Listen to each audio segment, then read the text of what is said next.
தெரியாம நடந்துருச்சு, விடுங்களேன். பேசி பேசி நீங்க ஹைப்பர் ஆகாதீங்க.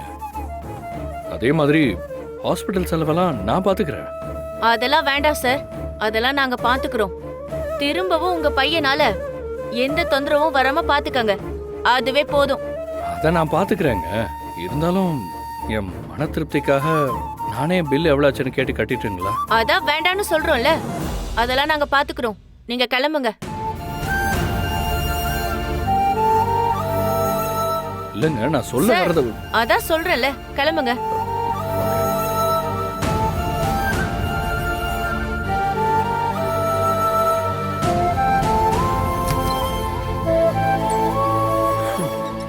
பேச்சு பேசுது. டேய், உன்னால நிலாவோட அம்மா கிட்ட நான் எவ்வளவு வாங்கி கட்டிட்டேன் தெரியுமாடா? ஏய், நீ அவன் கூட சேர்ந்துக்கிட்டு ஒரு சின்ன பொண்ணை ஹாஸ்பிட்டல் வரைக்கும் கொண்டு வந்திருக்கீங்க. இதெல்லாம் நல்லாவா இருக்கு? இல்ல விக்ரம், நான் கவின் ஆசைப்பட்டானேன்னு தான் அப்படி செஞ்சேன். ஆனா இப்படி எல்லாம் நடக்கும்னு நான் கொஞ்சம் கூட எதிர்பார்க்கல விக்ரம். சாரி. அந்த குட்டி பொண்ணை பார்க்கவே ரொம்ப கஷ்டமா இருந்துச்சு.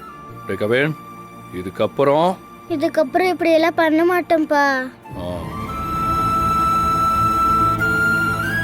ஆமா, அந்த பொண்ணு இப்ப எப்படி இருக்கா? இன்னும் மயக்கத்துல தான் இருக்கா. ஆனா பயப்படுறதுக்கு எதுவும் இல்லைன்னு சொல்லிட்டாங்க. மயக்கம் தெளிஞ்சதும் பார்த்து பேசிட்டு ஒரு சாரி சொல்லிட்டு போலாமா? வேண்டாம். டேய் கவேன், இதுக்கப்புறமும் வாழுத்தனத்தை காமிச்ச அப்புறம் அடி பின்னிருவேன் சொல்லிட்டேன்.